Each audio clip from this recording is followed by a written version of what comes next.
Alhamdulillahirabbil alamin. Wassalatu wassalamu ala asrofil anbiya'i wal mursalin wa ala alihi wa sahbihi ajmain. Amma ba'du.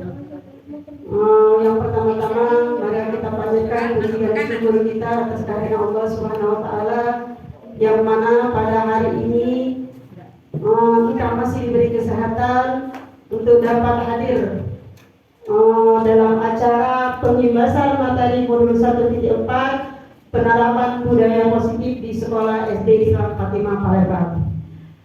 Yang kedua, salawat serta salam tak lupa kita sampaikan kepada Nabi kita, Nabi tauladan kita yang mana membawa kita dari alam kegelapan menuju alam yang terang benderang seperti kita rasakan pada saat ini. Baiklah, untuk mempersingkat waktu pada acara ini, yang pertama yaitu pembukaan. Marilah kita buka acara ini dengan melafazkan lafaz basmalah. Yang kedua yaitu kata sambutan. Kata sambutan ini yang akan disampaikan oleh kepala sekolah kepada Bapak Usman Qomsin, Sarjana Agama Sarjana Pendidikan. Kepada Bapak Usman Qomsin kami persilakan.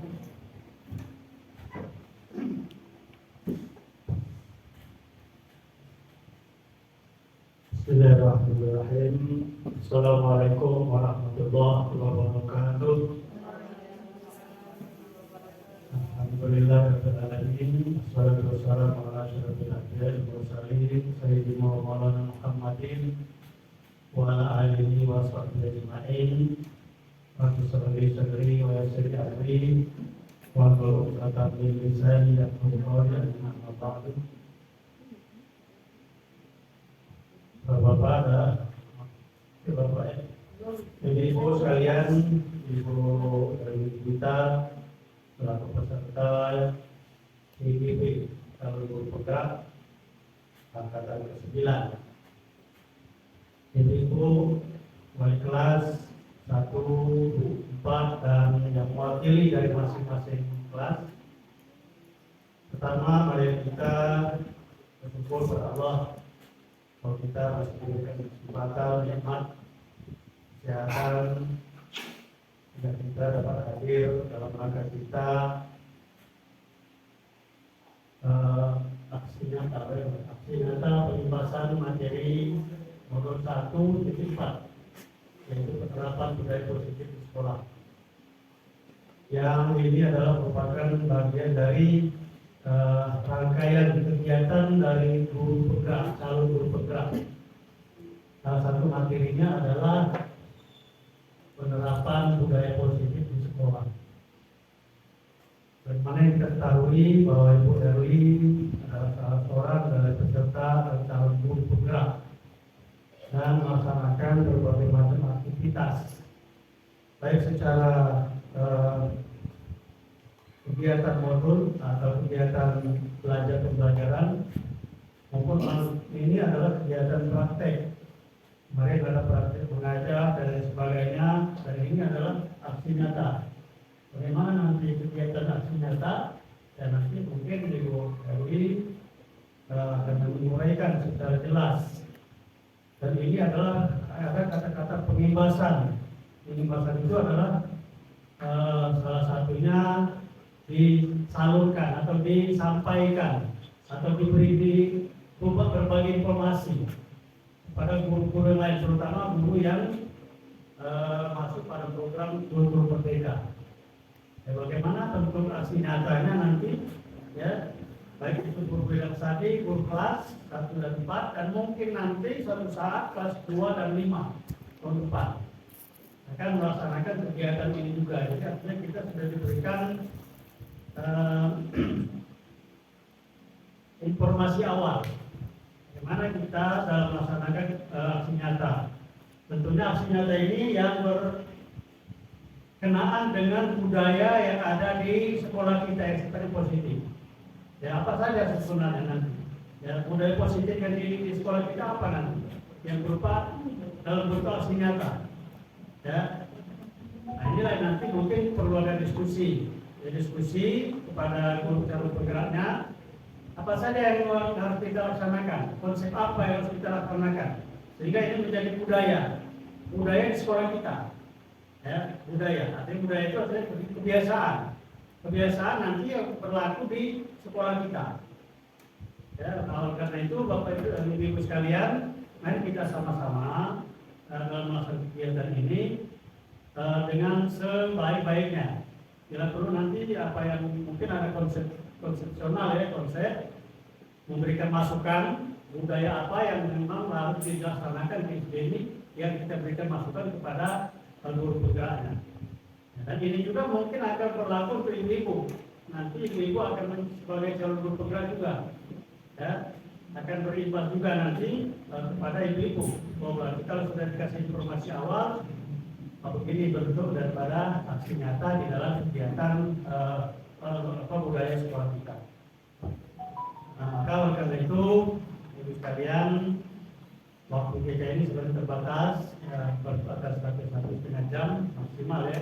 Kita nanti akan dilaksanakan kegiatan pembelajaran. Maka kita ambil waktu ini karena waktu kita belajar adalah dari jam 9.30. Baru sudah kita informasikan pada anak-anak ya, anak-anak pembelajaran pas 1 dan 4. Pemasangan sampai pada 9.30. Pergerakan artinya kegiatan ini membawa positif buat kita semua. Ya, bukan hanya bagi calon guru penggerak, tapi bagi kita semua yang akan kita implementasikan dalam kegiatan di sekolah kita. Konsep apa nanti yang perlu dibuat di dalam kegiatan untuk hal-hal yang sifatnya positif yang berlaku di sekolah kita. Ya, misalnya kegiatan positifnya apa contohnya? Ya, kalau misalnya kita kapan datang salam, bersalaman, ucap salam. Apa istilah kita ada yang namanya 3S, 3S ya, 5S, sapa, salam, senyum, apa lagi? Itu telah silakan tambahkan kalau masih ada ya. Itu kira-kira contohnya budaya positif kita. Ya. Kemudian di rumah juga berimbas di rumah, bukan hanya di sekolah. Budaya di sekolah bisa berimbas ke rumah. Seperti sapa, salam, dan senyum. Ya. Kalau misalnya bukan hanya budayanya untuk anak-anak, tapi untuk kita juga sebagai guru. Ya. Sebagai guru. Ya. Sapa, salam, senyum. Ya. Ya, kalau kita misalnya kita membudayakan itu, bagaimana kita harus mengimbaskan kepada anak. Dan menyampaikan atau membiasakan kepada anak. Kalau kita tidak melakukan contohnya saja. Ya. Contoh daripada budaya positif di sekolah kita. Ini bukan artinya, ini konsepnya umum sebenarnya ya. Konsepnya umum, bukan hanya di sekolah kita saja, tapi konsepnya umum. Oh, ini budaya yang harus positif di sekolah-sekolah. Ya, budaya senyum. Nah, itu. Pikir itu saja sebagai dukungan moral dari kita dan sekolah. Mudah-mudahan apa yang dilaksanakan oleh Ibu Herli pada hari ini akan membawa positif kegiatan modul-modul berikutnya ya, modul-modul dari kalau guru penggerak dari materi-materi berikutnya. Kita semua punya manfaat buat kita. Bukan tidak ada manfaat kita kegiatan hari ini. Ya, setidaknya informasi yang disampaikan oleh Dr. Herli itu akan bermanfaat buat kita, akan menjadi budaya buat kita.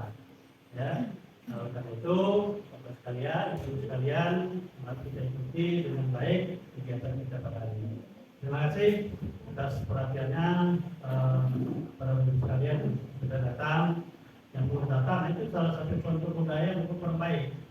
Ya, datang jam 7.30, main hari belum datang. Nah, itu budaya tidak baik, tidak positif kalau bahasa kita. Ya, disiplin salah satu di antara ini. Budaya positif kan disiplin. Ya, terlepas dari siapa dan apa, yang penting kita disiplin dengan aturan, dengan kegiatan. Ya, kalau kita datang diundang jam 7.30, ya, kalau memang sudah membudaya di diri kita 7.15 kurang 15 kita sudah hadir, berarti sudah budaya positif. Tapi kalau kita misalnya undangan jam 7.30, jam 8.30 datang jam 9, termasuk budaya tidak positif. Bagaimana kita mengimbaskan kepada anak, menyampaikan kepada anak kalau kita daerah tidak punya budaya-budaya seperti itu, ya, budaya positif. Salah satunya, ya, yang tidak positif jangan ditiru, ya, jangan ditiru seperti itu ya. Undangan jam 7.30, hanya hari belum datang. Apa datang mau cebol ke kirim itu kan? Itu jadi akan repot itu. Ya, terima kasih ya Ibu Heli. Selamat melaksanakan kegiatan. Kami atas nama sekolah menyambut baik kegiatan ini. Terima kasih. Assalamualaikum warahmatullahi wabarakatuh. Terima kasih Pak Usman selaku kepala sekolah atas dukungan moral dan supportnya. Insya Allah kegiatan hari ini bisa diaplikasikan di sekolah kita, bisa diterapkan oleh guru-guru kita dan berimbas untuk guru-guru yang lain yang belum sempat hadir pada hari ini. Baiklah, acara selanjutnya yaitu pemaparan materi. Namun sebelum kita pemaparan materi, kita briefing dulu ya. Jadi tidak terlalu tegamnya. Kita briefing dulu, kalau usah joget-joget, briefingnya cukup briefingnya dengan menangkap jari teman saja. Boleh Bapak Ibu guru hebat silakan berdiri semuanya. Mohon izin Pak Ustaz untuk melanjutkan. Silakan izin.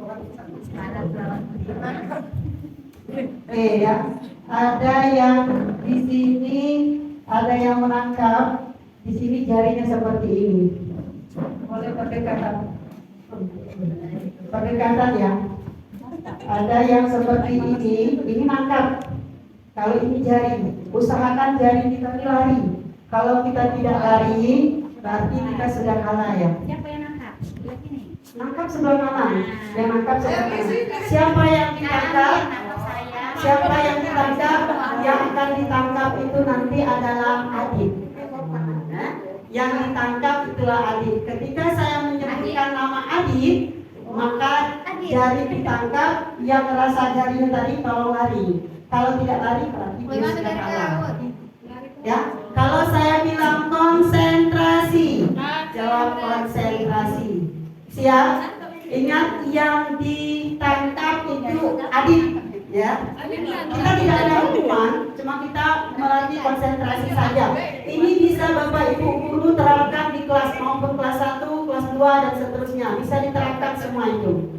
Tidak usah S-breaking itu tangan di atas bergoyang-goyang, tidak. Tapi banyak cara S-breaking yang lain yang bisa kita terapkan di kelas agar anak-anak kita tidak terlalu bosan dalam proses pembelajaran. Apalagi biasa juga bedi bahasa Arab, ya Allah, anak tadi berpikir lah bedi bahasa Arab loh, artinya lagi tidak bisa. Nah, sebelum kita mulai biar anak tadi melatih konsentrasi, biar lebih semangat lagi dia dalam belajar, kita lakukan SBG. Banyak sekarang SBG lain. Oke, yang ditangkap tadi namanya Adi. Gitu ya. Oke, siap. Satu di atas, satu tangannya seperti ini. Saya akan lihat. Pada suatu hari, ada seekor kucing yang berkeliaran di sekeliling sekolah Islam Pati. Tiba-tiba adik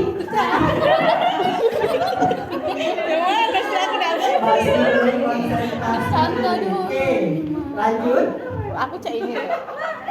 Adik tadi ya mengejar kucing sehingga kucing itu berlari-lari mengelilingi kantor TU. Kantor TU. Ketika di dalam kantor TU, Ibu Lilis terkaget karena ada adik. Ketika Ibu Lilis terkaget karena si adik tadi mengejar kucing, tiba-tiba muncullah seekor tikus yang menabrak adik.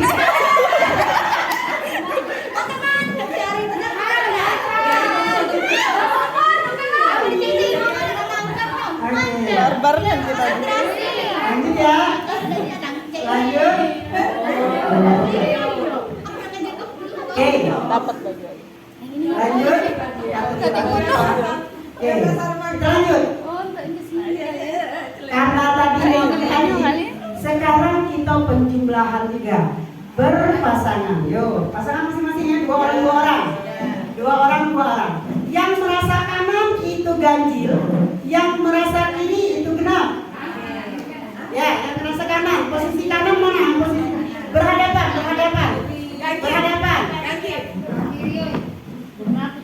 Yang kanan. Ya. Oke. Yang ngadap ke sana kanan. Yang ngadap ke sana kiri. ngomong matematika. Oke, penjumlahan. Kalau yang merasa penjumlahannya kanan, dipukul tangan temannya yang ganjil. Kalau yang penjumlahannya ganjil, pukul tangan temannya yang kanan. Awas, hati-hati ya. Oke, kita mulai. Konsentrasi. Posisi tangan sekali ya. Berasa ganjil genap. Kita mulai. Soal pertama. 10 dikali 2. Sambil menunjukkan berapa hasilnya. Yang merasa dia ganjil, lagi tangannya Ayo ganjil kan? Iya ganjil. Sekali dikali 2 berapa? Ganjil kalau dulu. Genap yang mukul, ganjil yang lari. Tangannya lari, jangan dibiarin. Oke, soal selanjutnya ya. Oke. Oh, kita lari. Ya, kalau jawabannya genap, yang genap mukul, ganjil lari. Tapi kalau jawabannya ganjil, ganjil mukul, genap lari tangannya karena dipukul. Oke, soal selanjutnya. Soal selanjutnya. 2 ditambah 7 ditambah 5. Kami mau.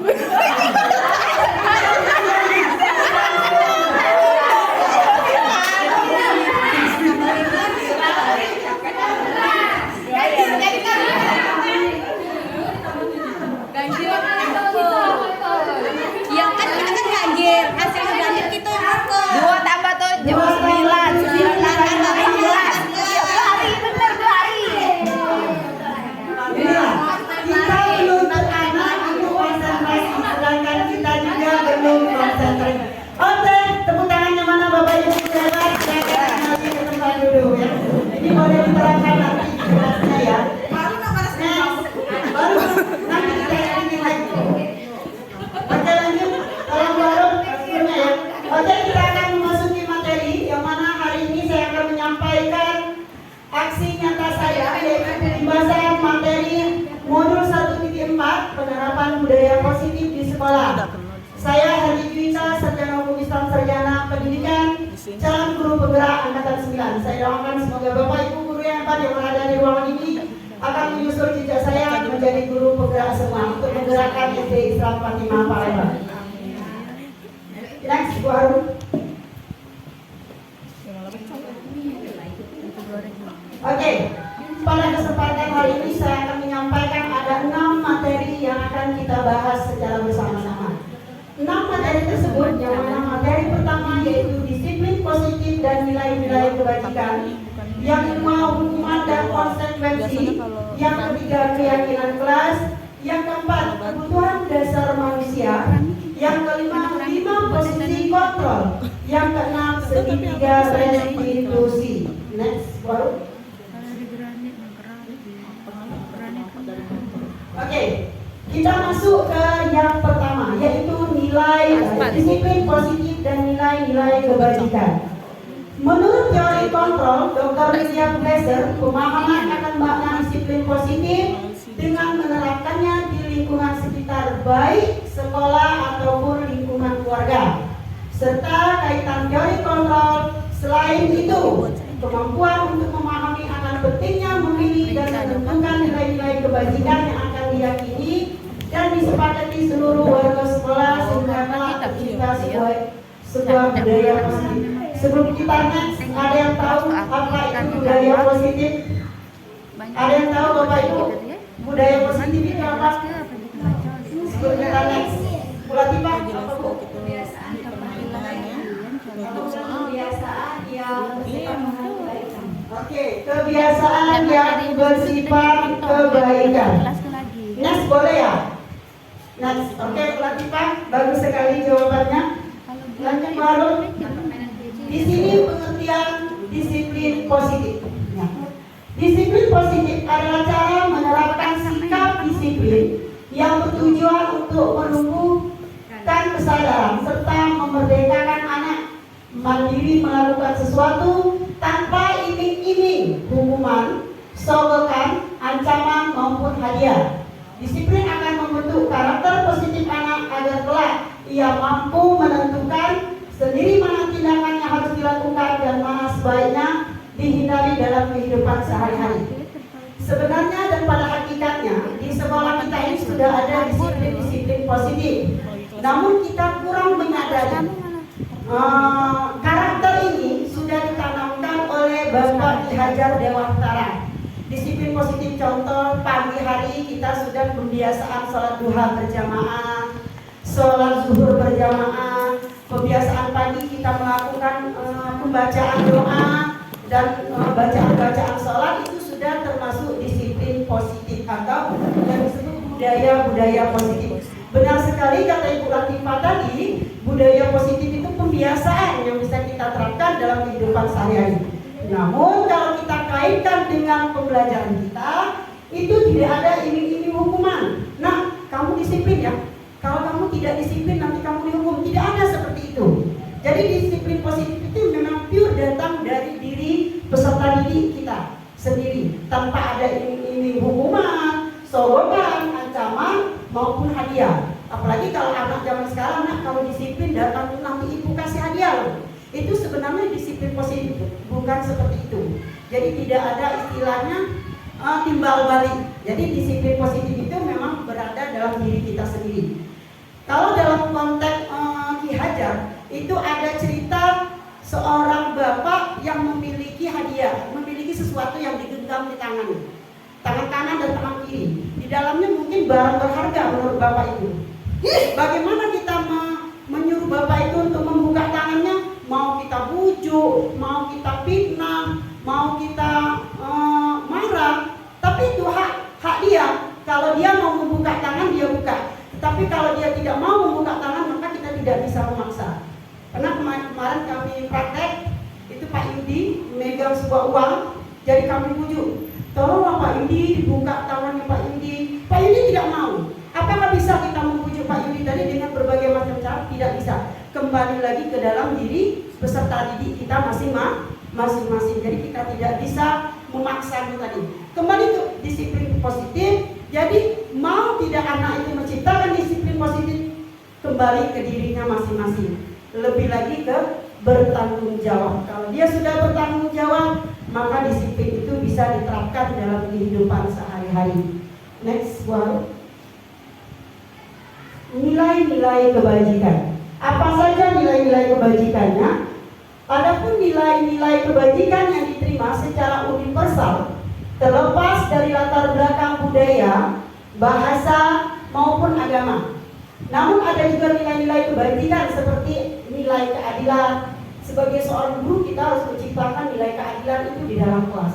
Siapapun dan apapun bentuk siswa kita. Jadi kita harus menerapkan nilai keadilan. Kehormatan. Siswa itu tidak seutuhnya dia harus menghormati kita sebagai guru, tetapi kita juga harus menghormati dia sebagai seorang peserta didik.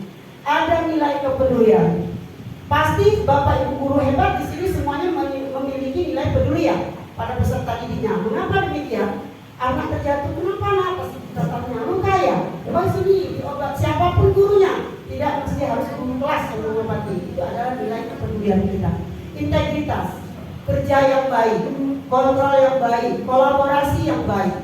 Jadi memiliki integritas yang baik. Kejujuran, pasti seorang guru itu menanamkan kejujuran pada peserta didiknya.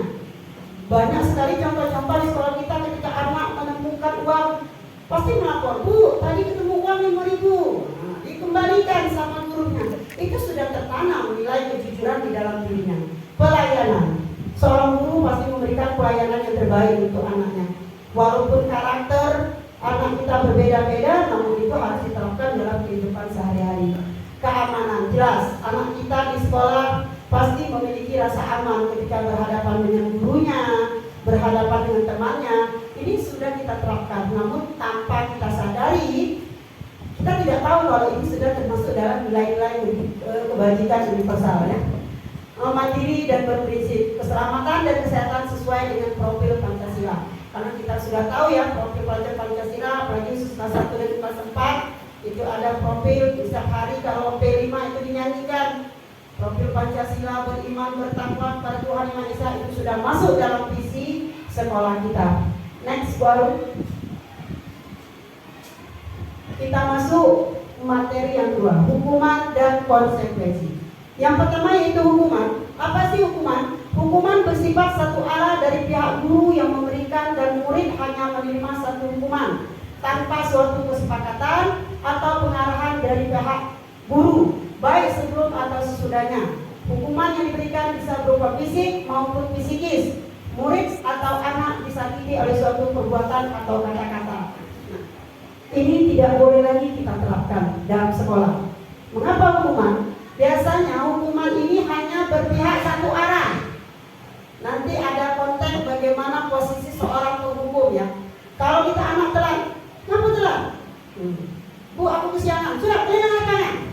Itu kan sudah tidak ada alasan lagi anak memberikan alasan mengapa dia terlambat, apa itu macet dan lain sebagainya. Namun karena posisi hukuman tadi, maka kita langsung memberikan hukuman tanpa adanya diskusi lagi kepada peserta didik kita. Jadi akhirnya apa dampaknya? Anak tadi sebenarnya menjadi seorang pendendam. Saya benci sama itu. Tiba-tiba saya dihukum tanpa mendengarkan penjelasan saya dulu, gitu ya. Tuh. Jadi itu posisi penghukum. Jadi ini boleh tidak kita terapkan lagi di sekolah ini tidak boleh lagi kita terapkan. Nanti ada materi-materi selanjutnya. Next, baru yang kedua yaitu konsekuensi. Konsekuensi adalah suatu terencana atau sudah disepakati, sudah dibahas dan disetujui oleh guru dan murid. Bentuk-bentuk konsekuensi dibuat oleh sekolah atau guru dan murid sudah mengetahui sebelumnya konsekuensi akan diterima bila ada pelanggaran. Pada konsekuensi, murid tetap dibuat tidak nyaman walau waktu yang pendek. Peraturan dan konsekuensi yang mengikuti sudah diketahui sebelumnya oleh murid. Sikap guru di sini adalah senantiasa memonitor murid. Kalau konsekuensi ini contohnya, contoh konsekuensi. Ketika si anak menumpahkan air di buku temannya, kita sebagai seorang guru, sebagai seorang monitor ya, monitor. Kamu tahu apa yang kamu lakukan? Iya bu, saya tahu bu. Jadi apa yang harus kamu lakukan? Saya menggantikan bukunya. Nah, mereka kan tidak nyaman walaupun dalam waktu yang sesingkat-singkat, pasti jadi pikiran, saya harus menggantikan buku teman saya yang saya bahasai tadi. Kalau saya tidak ada uang, pasti saya meminta uang pada orang tua. Nanti ditanya sama orang tua, mengapa kamu minta uang lebih? Untuk apa? Jadi mereka merasa tidak nyaman dengan adanya konsekuensi. Namun konsekuensi ini sudah disepakati, baik itu siswa maupun guru itu tersendiri. Jadi konsekuensi masih bisa kita terapkan, namun melihat standar-standar dalam penerapan konsekuensi, jangan melampaui batas. Next, baru materi yang ketiga. Materi yang ketiga yaitu keyakinan kelas. Nah, ini sudah diterapkan dalam kurikulum Merdeka. Setiap tahun ajaran baru kita harus membuat keyakinan kelas sebelum kita masuk atau memulai pelajaran. Di awal semester, di hari pertama masuk kelas, selain kita perkenalan dengan peserta didik kita, biasanya kita absen dulu ya, absen perkenalan dulu kelas berapa, atau kelas A, kelas B, kelas C, dulu kelasnya berapa, kita tanya peringkat berapa nak kemarin di kelas 3 atau di kelas 5, sudah kita tanya, kita buatlah kesepakatan kelas. Nah ini kesepakatan atau keyakinan kelas. Nah ini harus diterapkan. Nah yang bapak ibu guru yang belum menerapkan keyakinan kelas ini boleh diterapkan.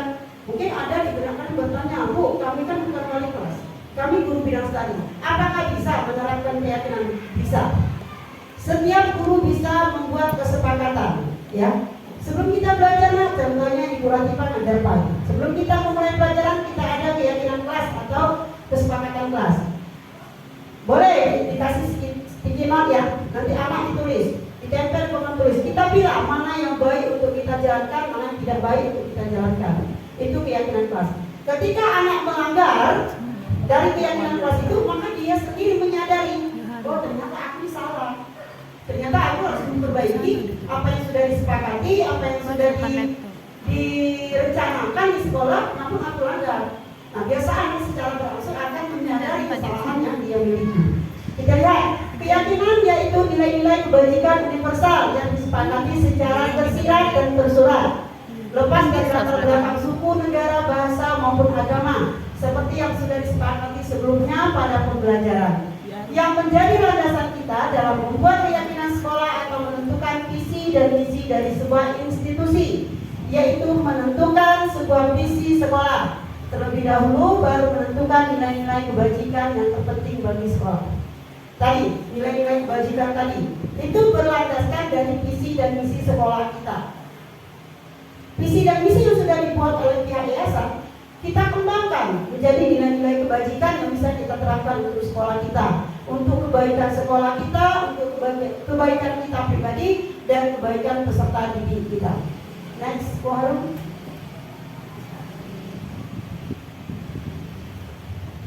Nah, ini keyakinan kelas, bentuk keyakinan kelas atau sekolah yang bisa kita terapkan. Yang pertama, keyakinan kelas bersifat lebih abstrak, lebih rinci dan konkret. Jadi dia lebih abstrak dan terperinci ya. Yang kedua, keyakinan kelas berupa pernyataan universal sama kebajikan, nilai-nilai kebajikan tadi. Disiplin, tepat waktu ya, kesopanan. Makanya budayakan 5S itu. Yang ketiga, keyakinan kelas senantiasa dibuat dalam bentuk pernyataan positif.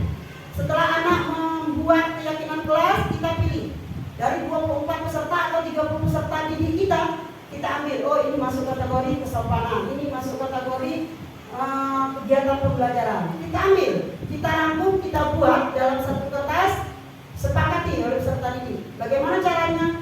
Sidik jempol. Jadi suruh mereka cap jempol di sana, membuktikan karena keyakinan kelas itu sudah disepakati secara bersama. Boleh kelas 1 sangat boleh sekali, karena kelas 1, kelas 2 kan fasenya mereka akan berpikir kritis nantinya. Jadi mereka sangat senang sekali, tiba-tiba ambil jempol, dicap. Kalau dipilih dapat jari 5, sangat senang sekali. Itu boleh. Kalau di kelas atas cukup dengan jempol saja.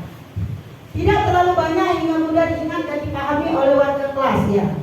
Jadi jangan terlalu banyak ngomong-ngomong tadi 24 siswa dibuat 24. Tidak perlu dirangkum saja. Dari 24 tadi jadi 5 atau ini maksimal 10 keyakinan kelas yang sudah kita sepakati secara bersama-sama. Sebaiknya suatu yang dapat diterapkan di lingkungan tersebut. Nah, yang bisa kita terapkan di sekolah, kalau seperti makan tepat waktu, tidur tepat waktu kan itu tidak etis untuk di sekolah. Kita dan contoh kalau datang tepat waktu di sekolah bagus, ya. Masuk tepat waktu bagus. Kalau mengumpulkan tugas tepat waktu itu bagus. Tapi kalau makan tepat waktu, tidur tepat waktu itu tidak masuk kategori di sekolah kita ya. Jadi jangan dibuat keyakinan kelas. Semua warga kelas hendaknya ikut berkontribusi dalam pembuatan keyakinan kelas lewat kegiatan curah pendapat, meninjau kembali keyakinan kelas dari waktu ke waktu. Jadi itu warga sekolah dan kelas itu harus mesepakati dia. Jadi karena dia harus menjalankan keyakinan kelas itu dari siswa untuk siswa kembali ke siswa. Dia yang buat, dia yang menjalankan, dia yang mentaati. Jadi itu ya untuk keyakinan kelas. Next, baru. Nah, sebelum kita masuk ke materi yang keempat ya, ada pertanyaan pematik. Saya ibu gurunya tidak datang ya. Ibu Dwi, guru wali kelas 2A di SD Islam Katimah Palembang sedang bingung menghadapi ulah salah satu murid di kelasnya. Amal beberapa anak di kelas 2A telah datang padanya dan mengeluhkan Amal yang sering meminta bekal makan siang mereka dengan paksa. Jika Anda menghadapi situasi seperti Ibu Dwi, apa yang akan Anda lakukan? Menurut Anda, kira-kira apa alasan Amal melakukan hal tersebut? Ada yang bisa kasih komentar? Ada yang bisa kasih komentar? Ada si Amal tadi memaksakan mau minta bekal temannya. Nah, kalau kalian posisi sebagai Bu Dwi, apa yang kalian lakukan? Kira-kira alasan apa yang dibuat Amal? Kenapa dia minta bekal orang setiap hari? Datang ke si A, minta bekal kamu. Datang ke si B, minta bekal kamu. Nah, ada yang bisa kasih pendapat? Ibu Cici, Bu Ria boleh? Boleh Bu Ria? Saya bertindak sebagai guru. Ya. Sikap saya sebagai Ibu Dwi menanyakan kepada Amar, mengapa Amar meminta setiap hari makanan teman. Itu sikap saya sebagai Ibu Dwi. Lalu saya memberikan nasihat kepada Amar. Mungkin karena makanan setiap teman itu berbeda-beda dengan makanan dia, hingga dia tertarik dengan makanan temannya. Nah, solusinya untuk Amar, kita memberikan pengarahan kepada Amar. Misalnya Amar pengen apa? Misalnya sosis, besok minta tolong ke mamanya beli sosis. Atau misalnya besoknya beli makanan apa yang dipengen. Nah, sehingga dia tidak lagi tertarik dengan makanan teman-temannya. Mungkin seperti itu. Oke. Tepuk tangan yang mana Bapak Ibu Guru untuk pendapat kalian tadi. Ya, itu pendapat kita ya. Secara global itu. Yang pertama tadi menanyakan pada Amar, kata Ibu ya. Mengapa Amar melakukan hal tersebut? Yang kedua tadi menasihati Amar. Yang ketiga memberi solusi. Amar mau apa? Nanti disampaikan pada orang tuanya. Jadi seperti itu. Oke ya. Next. Baru kita akan bahas 5 kebutuhan dasar manusia. Bukan hanya peserta didik, namun kita seorang dewasa juga membutuhkan 5 kebutuhan dasar manusia. Di sini menurut Dr. William Glasser, konsep 5 kebutuhan dasar manusia. Yang pertama yaitu bertahan hidup. Yang kedua kasih sayang. Yang ketiga kebebasan. Yang keempat kesenangan. Yang kelima penguasaan.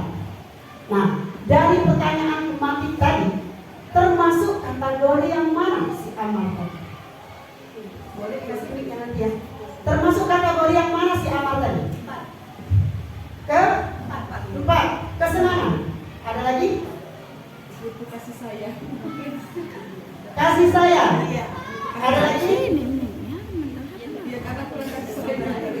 Kebebasan bisa jadi. Kebebasan. Kebebasan memilih menu makanan. Kebebasan memilih menu makanan. Ya, banyak opsi ya. Ada yang jawab tadi kesenangan, ada yang jawab kasih sayang, ada yang menjawab tadi kebebasan, ada yang menjawab penguasaan. Sebenarnya kalau kita lihat konteks itu, ada 2 yang paling dominan pada diri Amar. Yang pertama itu penguasaan. Dia mau diakui oleh teman-temannya. Jadi mencari perhatian teman tadi, diambillah makanan secara paksa. Biar orang tadi memperhatikan dia. Oh, jadi ketika dia mengambil tadi kan orang kan tertuju pada si Amar tadi. Dia ingin berkuasa. Namun cara berkuasa yang tadi salah. Dia ingin menguasai kondisi atau ruang lingkup tadi. Jadi sehingga dia mengambil makanan temannya. Yang kedua yaitu kasih cinta dan kasih sayang. Dia itu butuh perhatian temannya, butuh dicintai, butuh dikasih sayang. Mungkin di rumah si Amar tadi orang tuanya sibuk mungkin. Jadi kasih sayangnya belum tercurah. Jadi sehingga dia mencari perhatian, mencari kasih sayang dari gurunya dan mencari penguasaan terhadap temannya. Mungkin Ibu Dwi kurang memperhatikan Amar. Jadi begini cara saya mencari perhatian Ibu Dwi. Jadi mencari perhatian dengan cara mengambil makanan temannya tadi. Nah, ini bisa kita terapkan.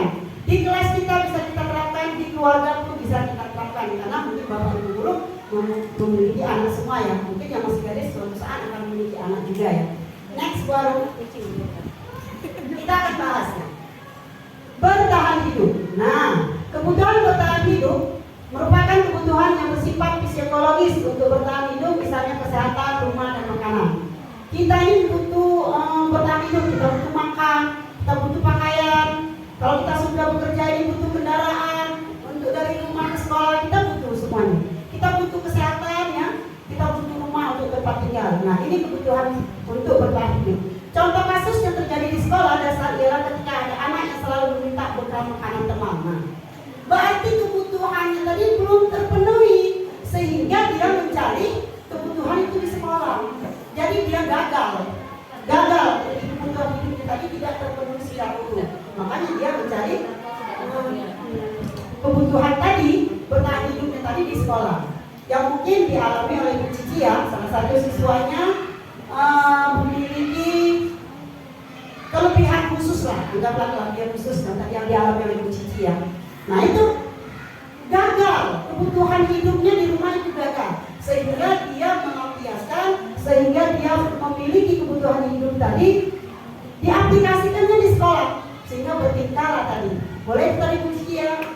kasih sayang, penguasaan, kebebasan. Mungkin di rumah dia kurang bebas. Si siapa? Amal ya?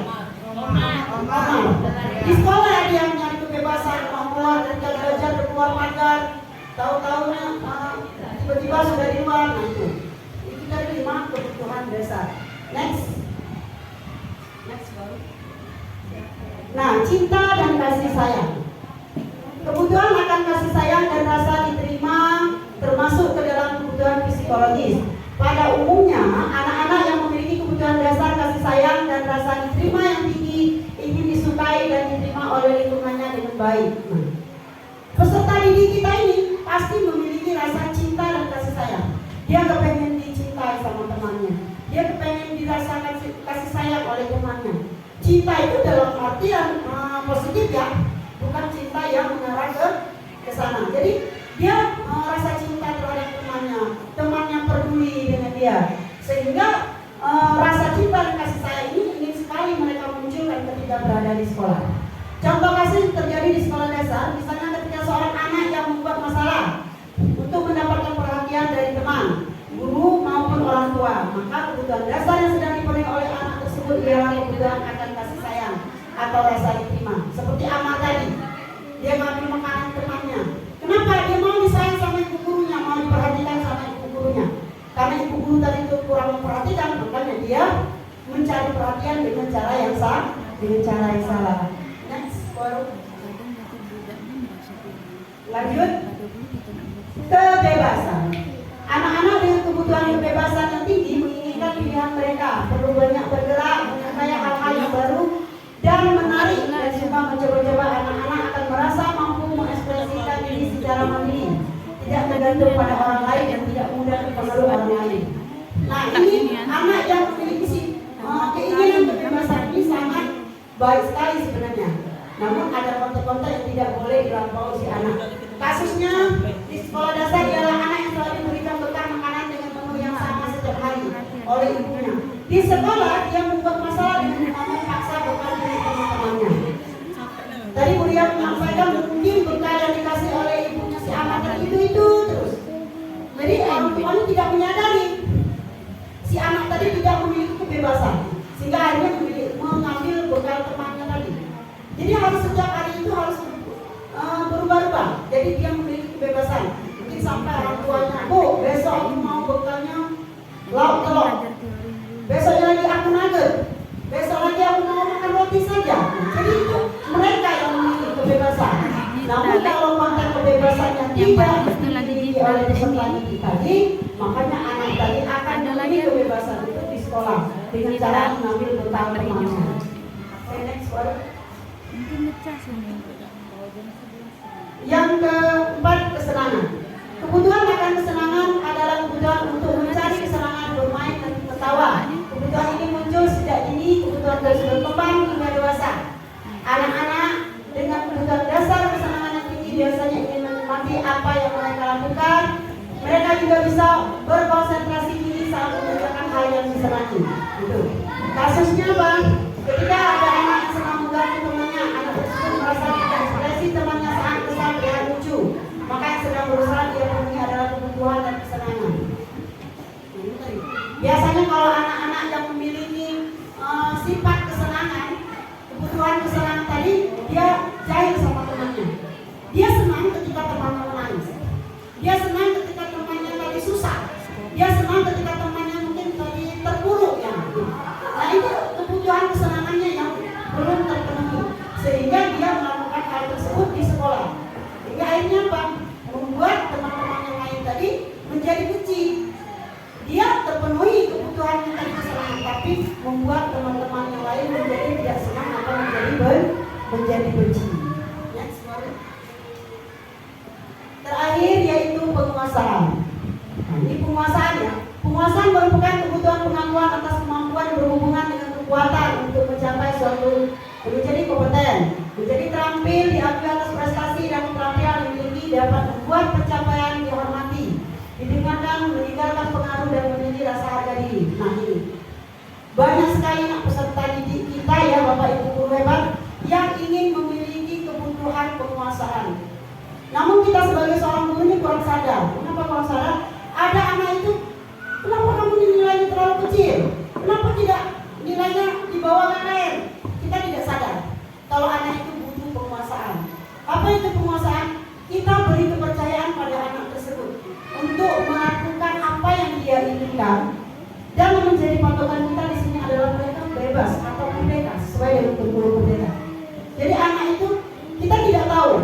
Mungkin dalam bidang akademik dia kecil, namun dia memiliki bidang-bidang yang lain.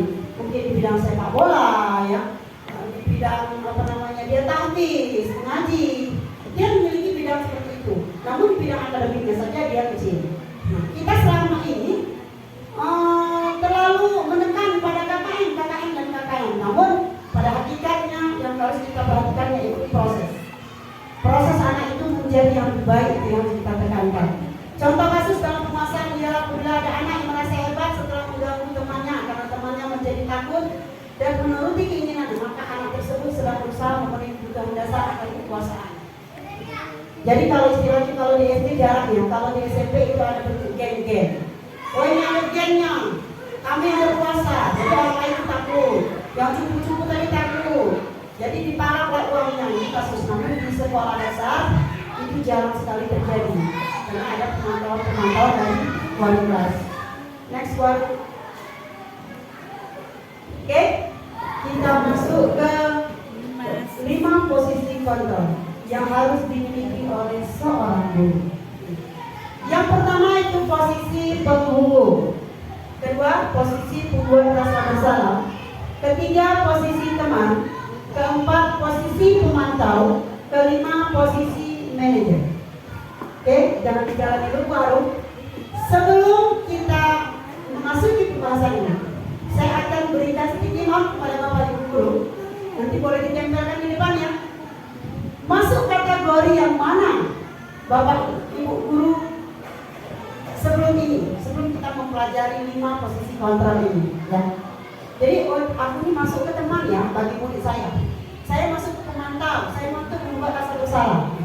Saya akan bagikan, tidak usah ditulis nama, ya.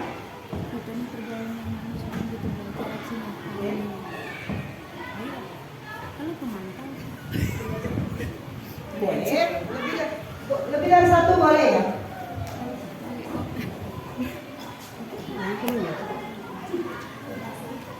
Sebelum kita memasuki ke materi, di sini ada 5 posisi kontrol.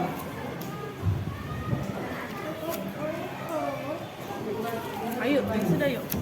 Nanti setelah itu ditempel di depan, di sini. Ayo simak. Sudah belum? Ditulis. Dari kelima posisi kontrol itu, kalian masuk kategori yang mana? Dari kelima tersebut. Rasa bersalah juga boleh yuk. Apa lebih aman ambil rasa bersalah? Ada posisi penghukum, Tidak. posisi pembuat rasa bersalah, posisi teman, posisi pemantau, posisi manajer. Posisi teman. Posisi. Silakan ditulis. Tidak usah dikasih nama Bapak Ibu. Ini pas kita. Saya yakin jika dua orang ini Bapak Ibu guru hebat semua ya. Yang kita terapkan di sekolah itu. Posisi kita terhadap budak.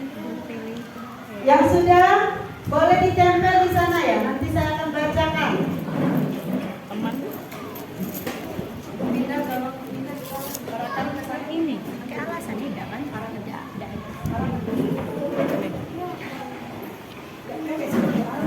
Oke, tidak begini. Oke ya. Di Papan tulis. ya, di papan tulis. Oke. Nanti saya akan bacakan.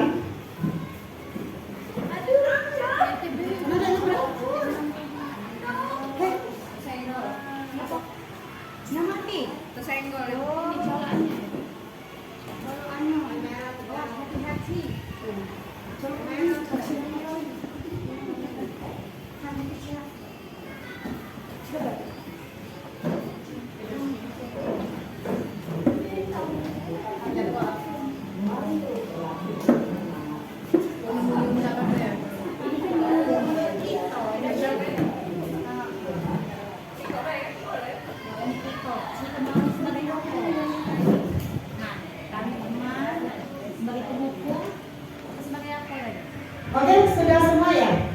Kita akan bacakan sebelum kita memasuki materi.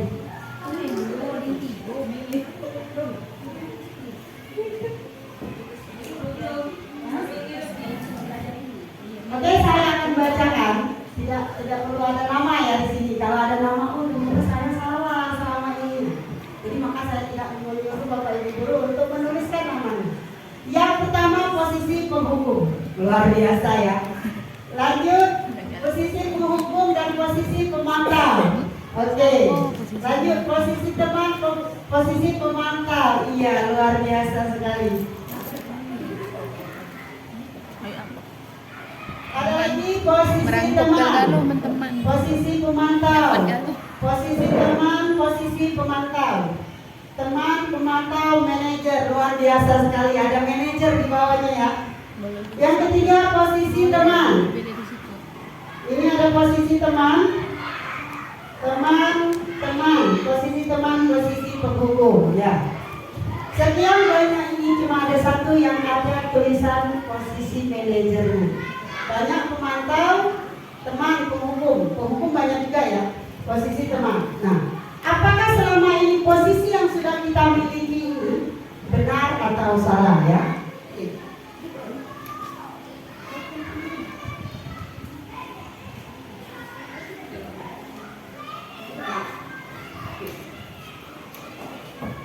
Oke ya. Next. Kita masuk ke materi. Dari kelima posisi tadi,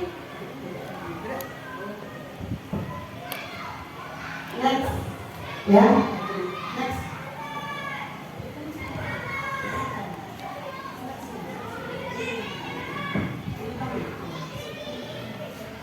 Bapak Ibu guru,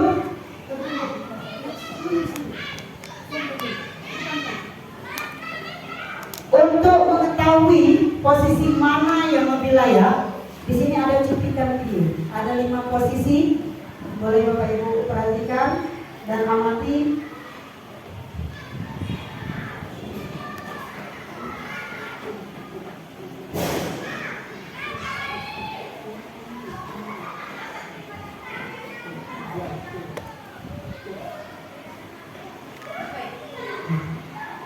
Oke, ini posisi pertama, yaitu posisi penghubung. Kedengar tidak Bapak Ibu guru? Belum ada suara.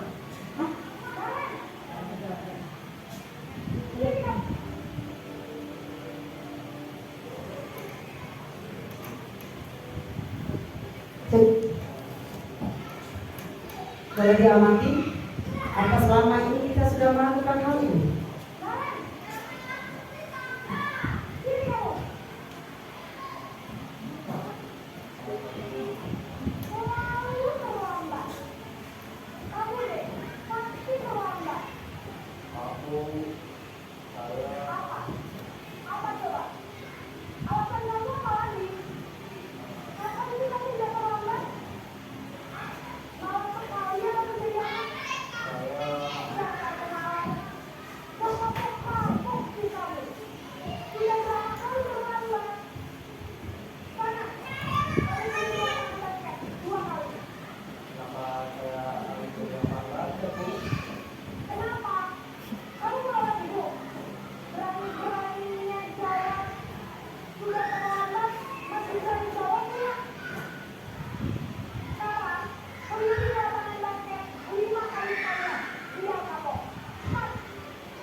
Next, video selanjutnya baru sebagai pembuat rasa bersalah.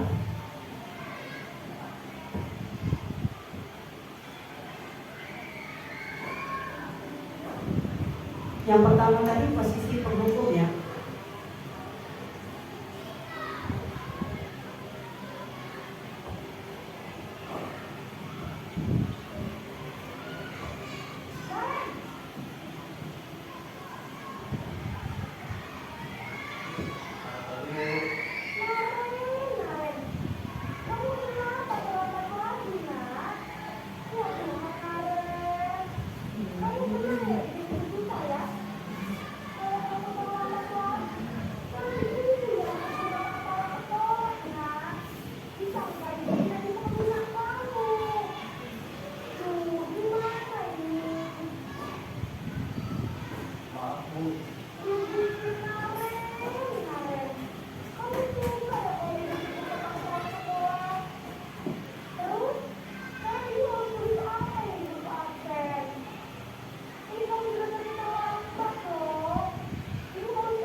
Next, video ketiga, posisi teman.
Next, video keempat, seorang pemantau.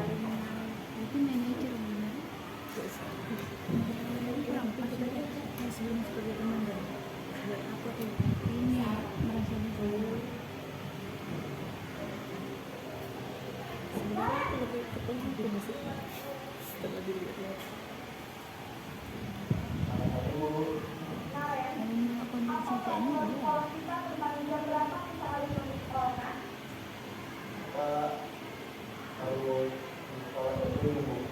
Iya betul. Sekarang sudah jam 10. Mari kita tahu konsekuensinya setelah hari. Kamu, saya harus siap sholat, harus siap istirahat, selama 20 menit. Iya benar. Konsekuensinya demikian. Jadi nanti jam 11.30 pas istirahat, kamu harus siap sholat, kerjakan tugas tambahan untuk segala sesuatu. Baik Bu, Video terakhir, seorang manajer. Kira-kira Bapak Ibu Guru sudah membayangkan saya di posisi yang mana dari video ini ya? Di posisi yang terakhir sebagai seorang manajer.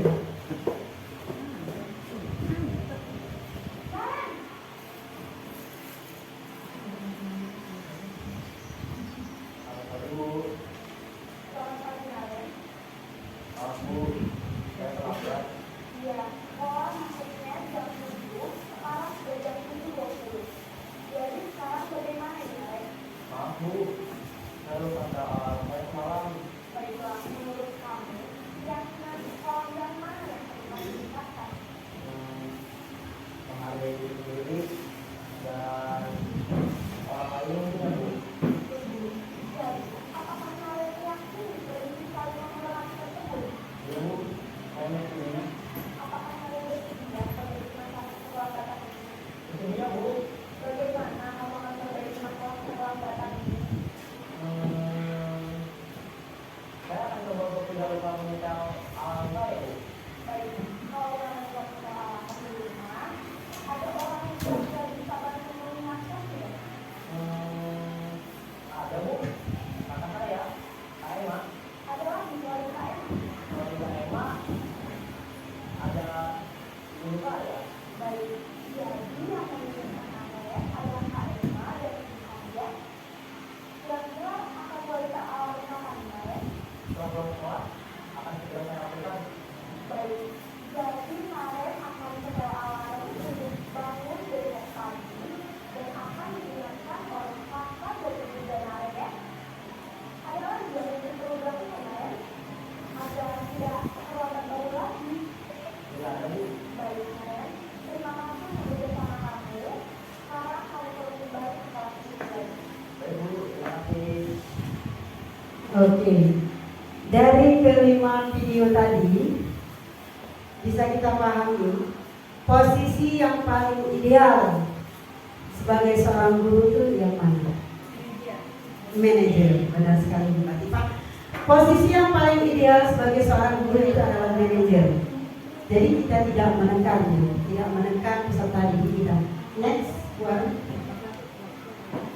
Nah, Kita akan bahas satu-satu mengenai posisi penghukum. Posisi penghukum biasanya hadir, menunjuk-nunjuk, berkacak pinggang dan membentak hukuman verbal atau fisik. Kita marah pegang pinggang, menunjuk kamu ini salah nak, datang terlambat terus ke sekolah. Nah, itu menggunakan kata-kata. Kalau kita biasanya ada lagi menggunakan hukuman, yaitu dengan fisik, memukul. Itu tidak boleh. Apa dampak dari posisi penghukum tadi? Dampaknya murid menjadi tidak menyukai guru atau mata pelajaran dia ampuh. Ketika kita berposisi sebagai penghukum, murid akan memiliki sifat pendendam. Dia menendam, benci sama guru itu, karena dia menghukum dengan cara yang kasar. Ya, dengan kata-kata, walaupun tidak memukul, namun dia malah dengan menggunakan kata-kata yang tajam, sehingga dia tidak merasa nyaman. Dia menjadi seorang pembenci atau tidak menyukai pelajaran. Kalau kita sebagai wali kelas, dia tidak senang. Kita sebagai wali kelas, kalau kita bidang studi, dia tidak senang pada kita ketika pelajaran kita ajarkan. Next, baru posisi pembuat rasa bersalah.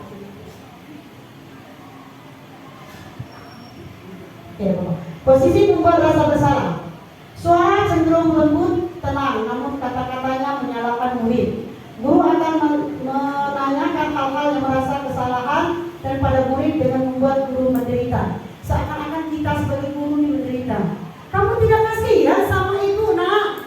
Ibu ditegur terus sama kepala sekolah. Ibu dipanggil sama kepala sekolah. Jadi seakan-akan kita yang terzalimi ya. Nah, ini tidak boleh seharusnya kita terapkan sebagai pembuat rasa bersalah. Ada dampaknya. Dampak posisi pembuat rasa bersalah membuat murid merasa bersalah. Dia akan merasa bersalah sepanjang hayat dia bertemu dengan kita. Yang kedua, rendah diri dan menarik diri dari lingkungan. Hingga akhirnya dia tidak mau lagi berteman sama temannya, tidak mau lagi bergabung dengan kita sebagai guru, karena dia merasa bersalah. Dia melihat kita bersalah sama ibu itu. Jadi akhirnya dia menarik diri. Dia tidak mau lagi bertemu, tidak mau berkomunikasi lagi dengan temannya. Itu tadi karena sudah dibuat rasa bersalah. Sepanjang hayatnya dia bersalah terus. Kita ketemu bersalah sama ibu itu. Jadi itu tadi. Jadi dampaknya sangat buruk sekali pada peserta didik. Nah, yang ketiga yaitu posisi teman. Nah, ini kebanyakan kita menerapkan posisi teman, namun pada hakikatnya posisi teman ini tidak baik kita terapkan di sekolah. Ternyata setelah apa yang saya dapatkan, posisi teman ini sangat tidak baik sekali. Posisi teman, suara guru akan ramah, ya jelas. Kenapa kamu datang terlambat, nak? Melambai-lambai kata-katanya ya. Cenderung bersedia gurau atau menghangatkan suasana. Jadi kita tadi menghangatkan suasana tadi bercanda dengan anak yang telat tadi.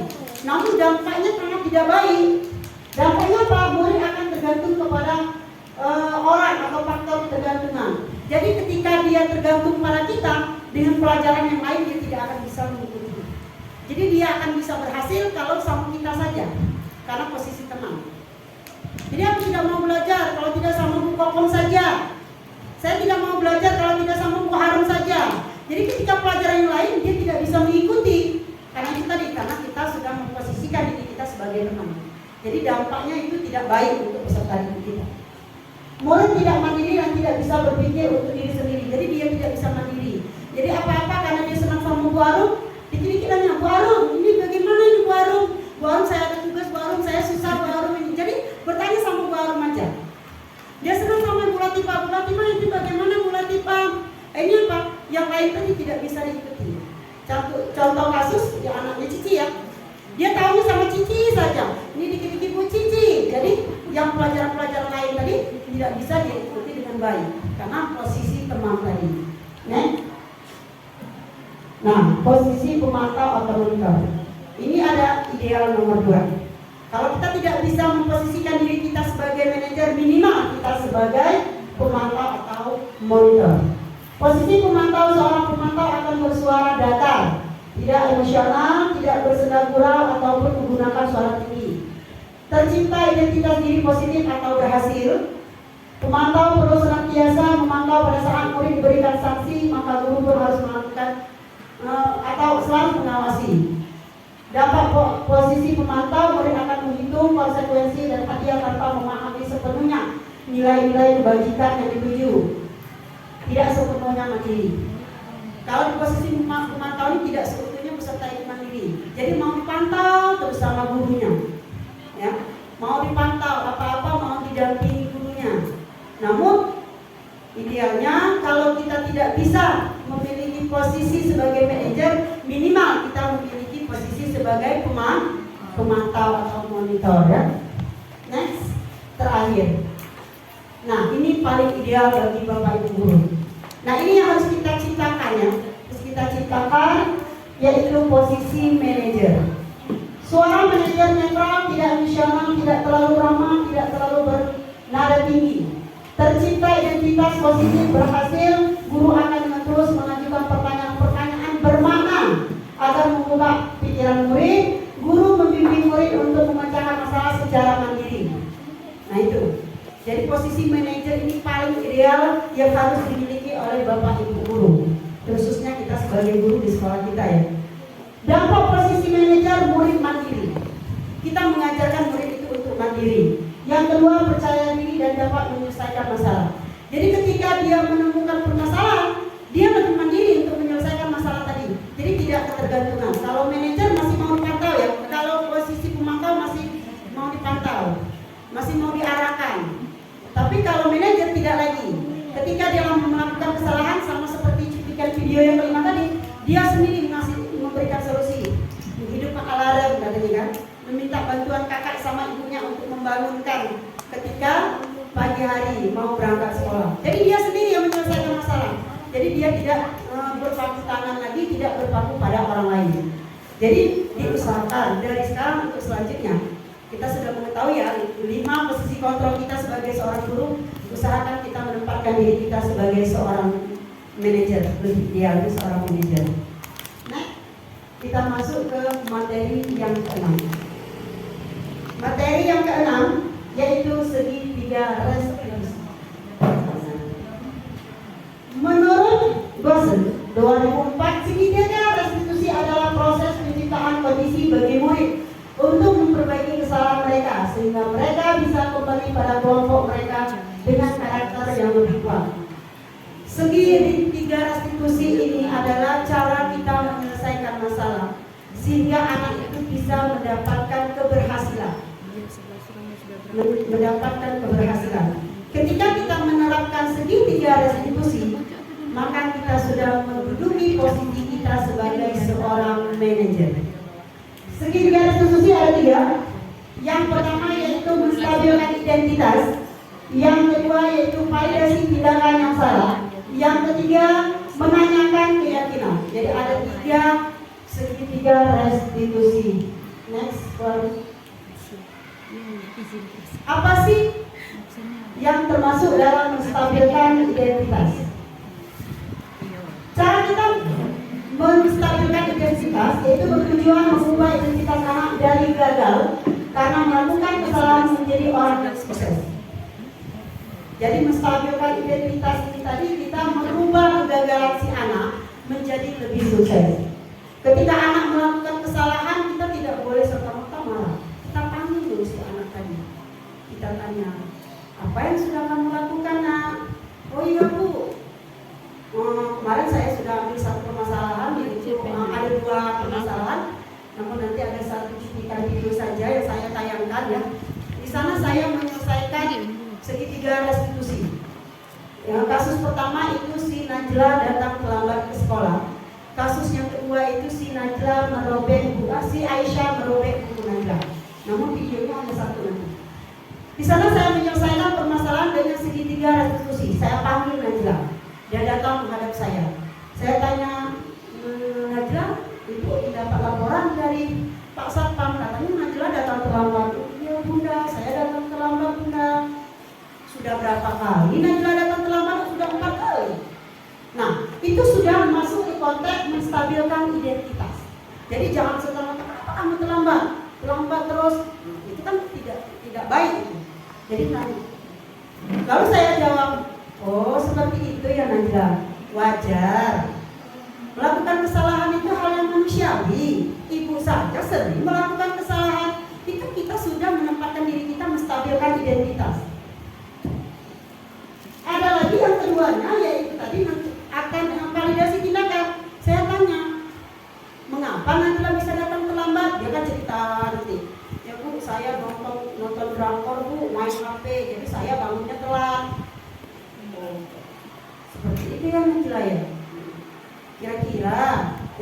Saudara Najla itu benar apa salah? Si anak tadi merasa dia bersalah. Dia salah Bu. Keyakinan kelas apa yang sudah Najla langgar? Ya Bu, sudah melanggar keyakinan kelas dengan datang terlambat, tidak menghargai teman. Setelah itu, setelah menanyakan keyakinan, nanti anak itu akan menyadari kesalahannya dan akan membuat perjanjian sendiri dan menyelesaikan permasalahan itu sendiri. Jadi kita merubah identitas anak tadi dari gagal menjadi yang sukses, bukan dari gagal ke gagal lagi, tapi dari gagal ke yang sukses. Next baru validasi tindakan.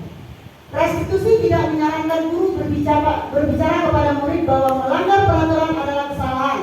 Tetapi dalam restitusi harus memahami alasan dan memahami bahwa setiap orang pasti melakukan hal yang terbaik pada waktu tertentu.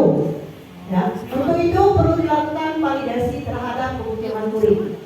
Kita tanya tadi, mengapa Najla melakukan hal tersebut? Dia menjelaskan, diceritakannya ya. Ini dia datang terlambat tadi karena nonton drakor, main HP. Jadi kita menampilkan. Jadi kita validasi tindakan. Apakah tindakannya tadi sudah benar? Pasti dia menyadari, oh salah Bu, tindakan saya tadi salah, tidak benar. Ya. Jadi dia menyadari kesalahan yang dia lakukan. Next. Menanyakan keyakinan. Melalui penerapan segitiga restitusi ini kita dapat membantu murid menjadi lebih memiliki tujuan disiplin positif serta memulihkan dirinya setelah berbuat salah.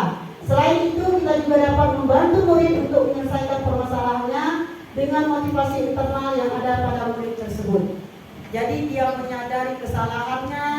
Setelah dia menyadari kesalahannya, dia akan menyelesaikannya sendiri. Ya Bu, saya tidak akan datang terlambat lagi. Dia minta maaf Bu, saya minta maaf, tidak akan datang terlambat lagi. Terus saya akan menghidupkan alarm. Saya akan minta bantuan pada mami untuk membangunkan saya lebih pagi agar saya tidak datang terlambat lagi ke sekolah. Tidak main HP dan tidak nonton drakor lagi. Jadi dia sudah tahu kesalahannya, dia sudah tahu cara menyelesaikannya pun dia sendiri yang menyelesaikan masalah tersebut.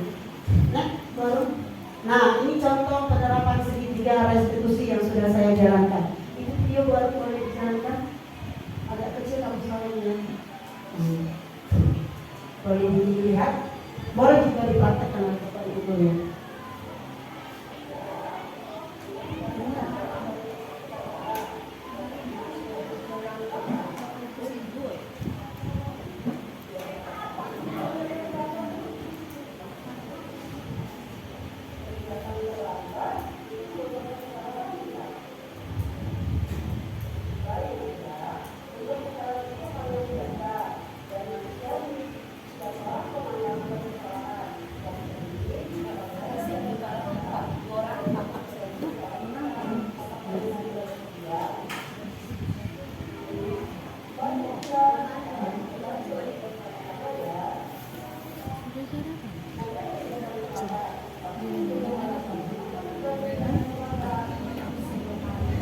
Kenapa dia sering datang terlambat? Drakor katanya. Jadi tidurnya kemalaman.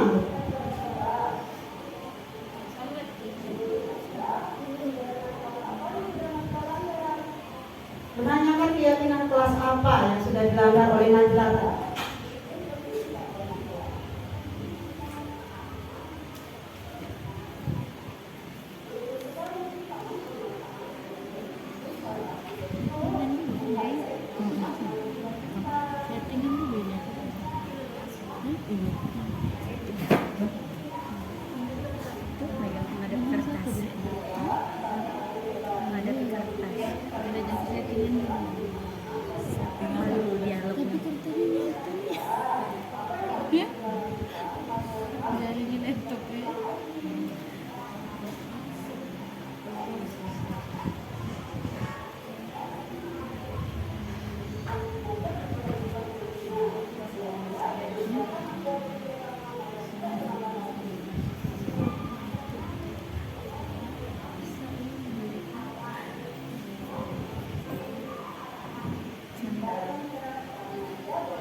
segitiga restitusi.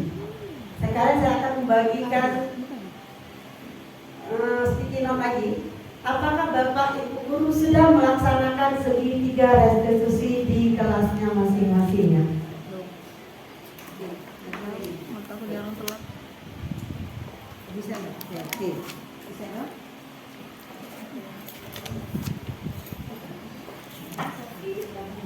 Silakan ditulis. Apakah Bapak Ibu Guru sudah menerapkan segitiga restitusi di kelasnya masing-masing? Kan ada 3 tadi ya, Bu. Ada 3 ya, validasi tindakan.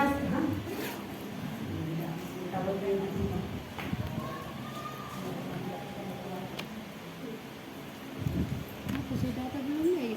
Sini. Iya. Sudah ada. Oke, nah ini dari segitiga restitusi ini, apakah Bapak Ibu Guru sudah melaksanakan penerapan segitiga restitusi? Jawabannya cuma ya sudah. Iya atau belum? Ya atau belum? Boleh. Ya atau belum? Ya. Nih, kalau contohnya, ya anak itu kan biasanya. Nanti Bu, jawab dulu itu, nanti ada sesi tanya jawab ya. Oke, jawab dulu yang itu. Ditulis dulu di sticky note-nya ya. Pak dulu. Oke. Apakah sudah menerapkan segitiga restitusi? Boleh Bu? Nggak tahu ya, kita rapi nggak nanya. Pakai ini Bu. Iya. Kan anak ini kan ada yang sering terlambat sekolah. Kalau terlambat sekolah ini langsung masuk ke ruang guru baik. Jadi sudah dibiar ke baik. Dibiar ke terus besok ada kawannya lagi datang terlambat tapi masuk assalamualaikum ucap assalamualaikum salaman. Nah itu datang duluan. Besoknya dia terlambat lagi. Dia diam ke baik. Besoknya terlambat lagi. Baru dia omong ke. Nah, kawan kalau terlambat ngapain? Ucap assalamualaikum enggak? Ya Bu. Salam enggak? Sama gurunya. Ya Bu. Bilang apa kalau terlambat? Bilang maaf enggak kawannya? Ya Bu, maaf saya terlambat. Sekarang ngapa? Misalnya si A namanya si Noval. Ngapa Noval datang itu? Dia baik. Nah, tapi sudah kita ngomong sama dia, Noval, kalau terlambat sekolah itu masuk ucap ke assalamualaikum, kemudian salam sama gurunya dan bilang alasannya ngapa datang terlambat, apa enggak tuh bilang Bu maaf saya terlambat. Dia bilang ya Bu. Nah besoknya sudah ditolongi baru dilakukannya. Tidak lagi terlambat itu langsung sampai masuk. Pakai itu termasuk. Oke. Bu Dwi menghadapi suatu permasalahan. Ini ya, tadi mohon maaf Bu Dwi ya, karena tadi Bu Dwi datang terlambat. Tadi kami sudah bahas mengenai keyakinan kelas.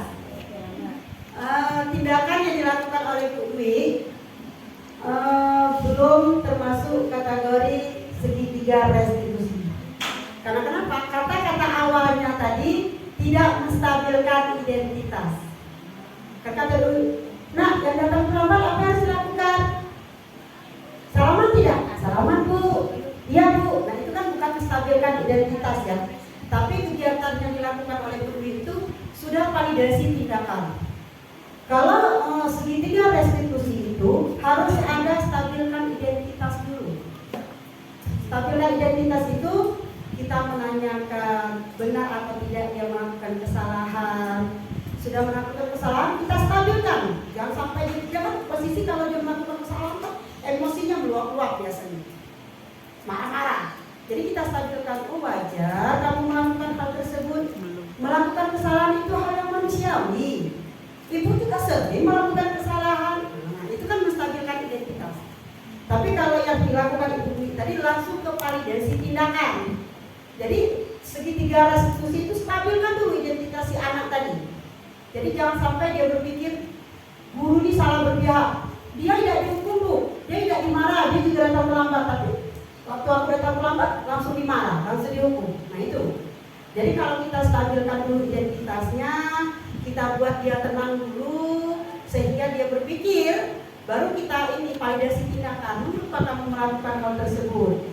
Kalau seperti contoh tadi kata Najla, nonton drakor bu, main HP bu, jadi bangun siangan. Tadi ditanya, sudah distabilkan identitasnya, baru nanya validasi tindakan. Kenapa si Nopal datang terlambat Nopal? Itu juga kata-kata tidak boleh. Kenapa Nopal datang terlambat? Tidak boleh. Kenapa si Nopal datang terlambat? Nanti dia cerita, oh iya bu, Nopal itu sering ikut kakak nonton malam-malam. Jadi sudah disuruh mama tidur tapi masih belum tidur bu. Akhirnya tidur kemalaman hingga Nopal bangun kesiangan. Sudah diceritakan. Tindakan Nopal salah tidak? Nah, keyakinan kelas yang sedang kita buat ini melanggar atau tidak? Karena sudah dibuat keyakinan kelas tadi, oh ya bu, melanggar keyakinan kelas, tidak menghargai guru, tidak menghargai teman. Bagaimana Nopal untuk menyelesaikan masalah ini agar tidak datang terlambat lagi? Berpikir dia, ya bu, tidak tidur malam lagi. Itu adalah kegiatan dari segitiga restitusi. Jadi kalau kita langsung validasi tindakan, itu belum masuk kategori penyelesaian segitiga restitusi. Boleh? Oke Bapak, Ibu guru hebat, sudah ditulis tadi, silakan dilihatkan lagi. Kayaknya di dinding sekali ini, tidak ada tempat lagi ya. Tidak apa tadi?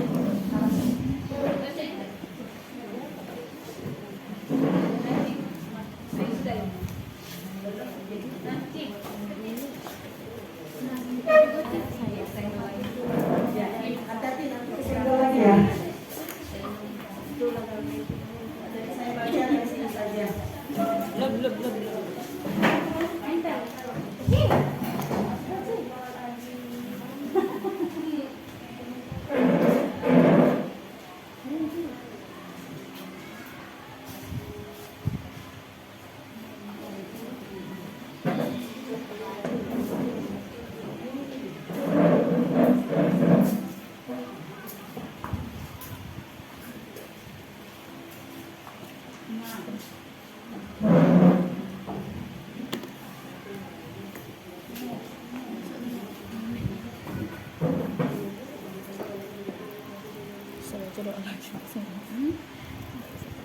Oke Bapak Ibu guru hebat, ternyata setelah kita mempelajari materi segitiga restitusi, dari 16 Bapak Ibu guru di sini semuanya belum pernah menyelesaikan permasalahan dengan segitiga restitusi. Nah, harapan kita dan harapan saya selaku CGP Calon Guru Penggerak Anak Sekolah, setelah materi ini kita bisa menyelesaikan permasalahan di sekolah kita dengan menggunakan segitiga restitusi ya. Sudah tahu kan tadi tahapan-tahapannya, kita memvalidasi, kita menstabilkan identitas, setelah menstabilkan identitas kita validasi tindakan yang salah, yang terakhir baru kita menanyakan keyakinan. Nah ini bisa kita terapkan dalam kegiatan pembelajaran kita setiap hari. Jadi apapun itu bisa kita terapkan dan bermanfaat sekali untuk diri kita sebagai guru dan untuk peserta didik kita. Oke, Bu Harum. Mungkin untuk materi hari ini cukup ya, 5 materi yang sudah kita bahas secara bersama-sama. Kalaupun ada sesi tanya jawab, boleh yang masih ada yang mau ditanyakan untuk materi pada hari ini. Masih ada yang mau ditanyakan? Oke, Bu Latifah, kasih mic-nya. Baik, assalamualaikum warahmatullahi wabarakatuh. Waalaikumsalam warahmatullahi wabarakatuh. Baiklah, Bu Herli, terima kasih atas kesempatannya. Dalam kegiatan ini sesi terjawab yang ingin saya tanyakan tentang masalah ketegasan tentang hukuman tadi ya. Tadi kan sudah ada solusi bagaimana kita ketika menghadapi siswa yang tidak salah. Realitanya banyak sekarang ini anak-anak ini kalau gurunya tidak tegas, dia kadang ngomong. Apalagi anak kelas 6 ini, kalau tidak tegas sih kayak nizam, itu sudah dikasih waktu 2 minggu tugas masih ngerjain di sekolah, pagi itulah jam ibu lagi pada masuk karena AWG. Nah jadi di situ saya tidak kasih hukum fisik, cuma saya kasih nasihat, saya suruh dia di depan, saya tanya alasan, kemudian saya kasih kesempatan lagi supaya memperbaiki tugas. Tugas itu pun sudah dikumpulkan, tapi tidak maksimal hasilnya. Saya bilang daripada nilainya tidak mencapai kakaknya, lebih baik diperbaiki. Jadi dari tindakan saya seperti itu, apakah memang kategori harus diperbaiki metode cara tugas yang seperti itu atau bagaimana? Terima kasih Bunda. Oke, terima kasih. Pertanyaannya sangat bagus sekali ya. Itu berkaitan dengan sekolah kita sendiri. Tindakan yang dilakukan oleh Ibu Latifah itu sebelum kita mempelajari segitiga restitusi 5 kontrol seorang guru itu boleh kita lakukan sebelumnya. Namun setelah kita sudah mempelajari 5 kebutuhan siswa, 5 posisi kontrol guru dan segitiga restitusi, secara berlangsung kita akan berubah. Makanya tadi ada keyakinan kelas. Keyakinan kelas itu tidak hanya wali kelas saja yang menerapkan, tetapi guru biasa itu bisa menerapkan. Keyakinan apa yang harus kalian buat sehingga itu menjadi tanggung jawab peserta didik kita, dia bisa bertanggung jawab dan memiliki rasa bersalah sehingga dia memperbaiki. Nah, posisi hukum itu tidak etis kalau posisi hukum. Namun kita bisa alihkan dengan konsekuensi, Bu Latifah. Contohnya tadi kalau dia membasahi buku temannya, konsekuensinya apa? Dia harus menggantikan. Kalau dia tadi contohnya tadi yang buat rasa besar, kalau dia datang terlambat, jadi dia kita masuk jam 7, tiba-tiba dia datang jam 7:20. Nah, dia harus tinggal di kelas untuk memperbaiki kesalahannya tadi. Jadi dia tidak boleh istirahat, jadi untuk memperbaiki kesalahan yang dia buat. Seperti tugas tadi boleh ya. Untuk tugas dia boleh mengerjakan di sekolah, tetapi dengan konsekuensi cuma 1 kali saja. Jadi tidak secara terus-menerus. Makanya di situ ada yang disebut dengan kelompok belajar. Kelompok belajar itu bagaimana cara menyelesaikan masalah kalau tugas yang diberikan mereka tidak paham, ada rekan sejawat yang bisa membimbing. Seperti itu, Pak. Ada lagi? Waktu sudah jam 9.30. Ada lagi Bapak Ibu Guru?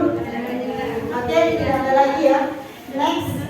Mungkin untuk materi hari ini saya lanjutkan. Terima kasih Bapak Ibu Guru hebat sudah hadir di acara pembahasan modul 1.4 yaitu budaya positif di sekolah. Harapan saya sebagai CGP Angkatan 9, apa yang kita pelajari hari ini bisa bermanfaat untuk kita selanjutnya, bisa kita imbaskan kepada teman-teman kita yang lain. Jika ada salah saya mohon maaf. Nah, saya nak pantau di papan poin.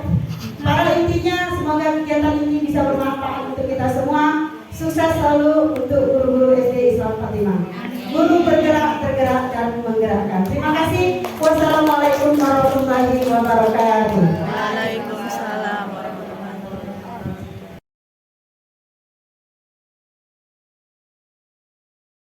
Assalamualaikum warahmatullahi wabarakatuh.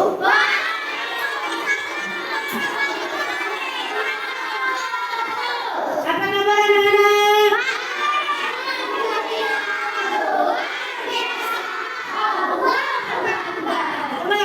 Semangat semangat.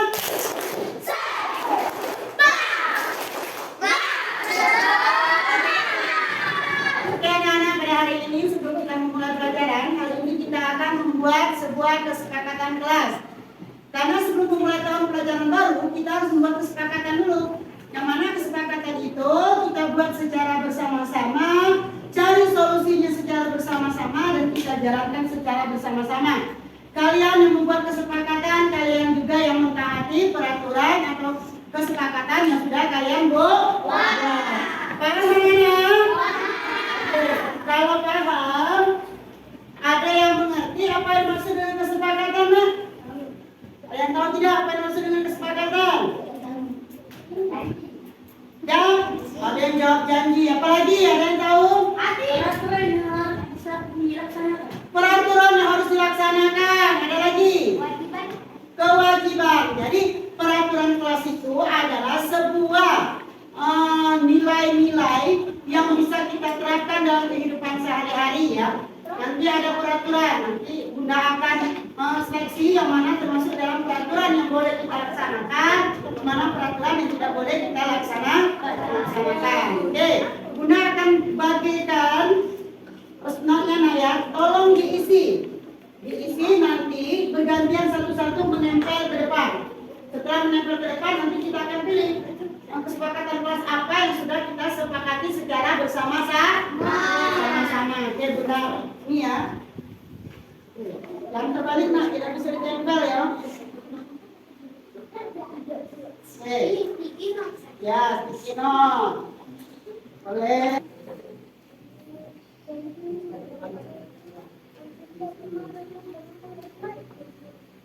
Jangan salah ya. Ini nanti tidak bisa ditempel di papan tulis. Silakan ditulis kesepakatan apa yang mau kalian buat. Perbaiki gambar. Ya.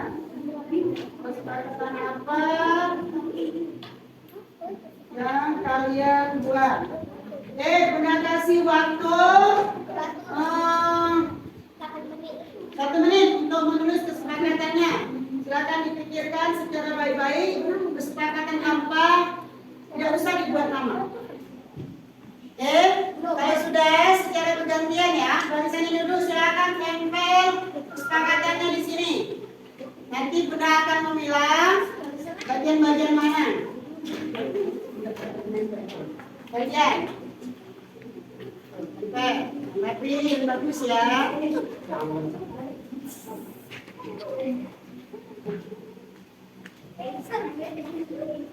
Tinggi,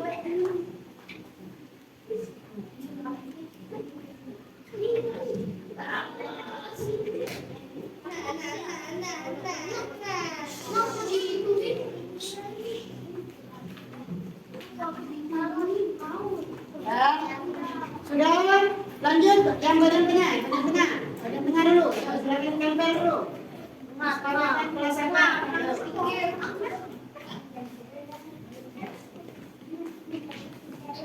Silakan tempelkan.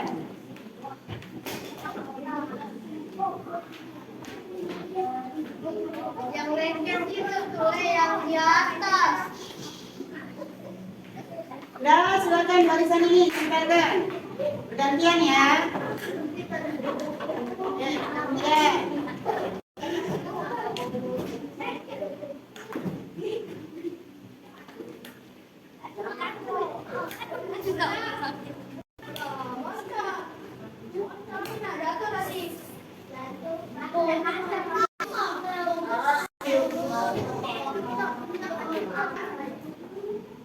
Bunda akan memilah kesepakatan apa saja yang kalian sudah tulis.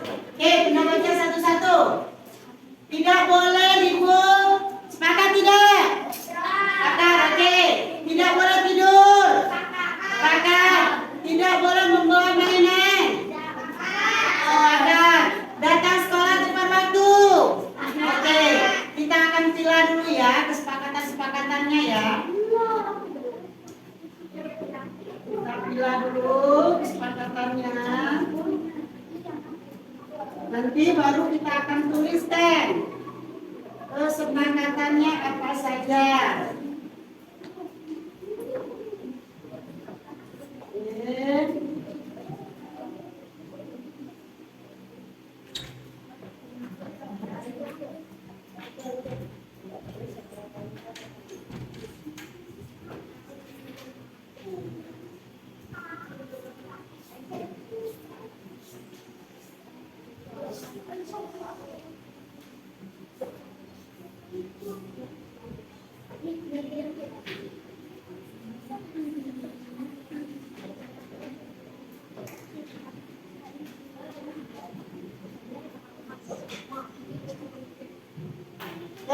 Sekarang kita akan sepakati dari kesepakatan yang kalian sudah buat tadi. Kita sepakati secara bersama-sama. Yang pertama,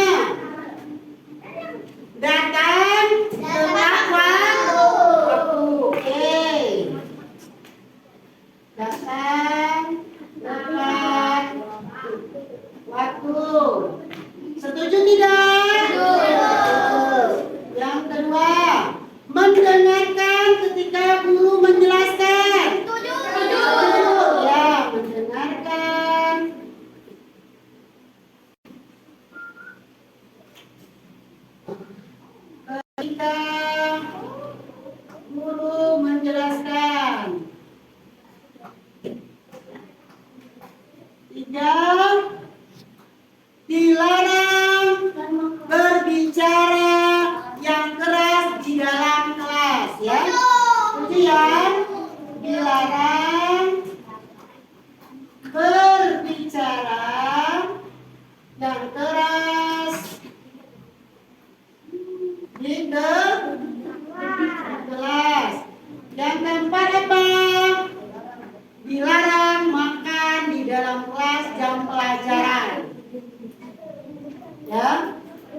dilarang makan di dalam kelas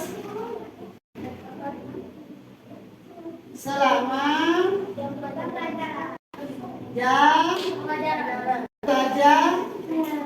pelajaran. 5. Mengumpulkan tugas tepat waktu. Mengumpulkan tugas tepat waktu. Dari sekian banyak kesepakatan tadi, kita sepakati ada 5 kesepakatan kelas yang kita buat. Yang pertama mana?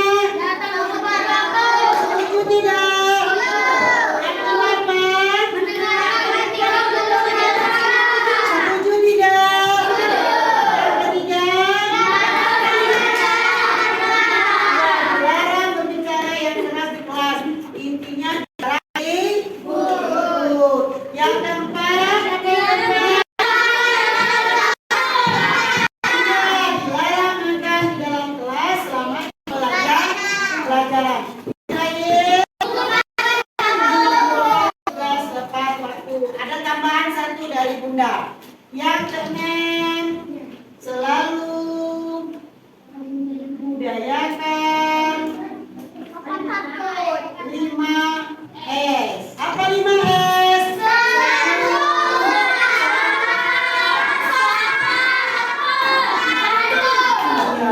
Itu ya, budayakan 5S.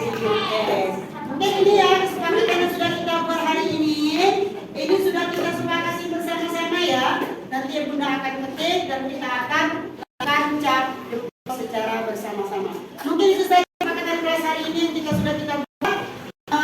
Sebelum kita mulai pelajaran, Bunda ini wabillahi taufiq wal hidayah. Wassalamualaikum warahmatullahi wabarakatuh.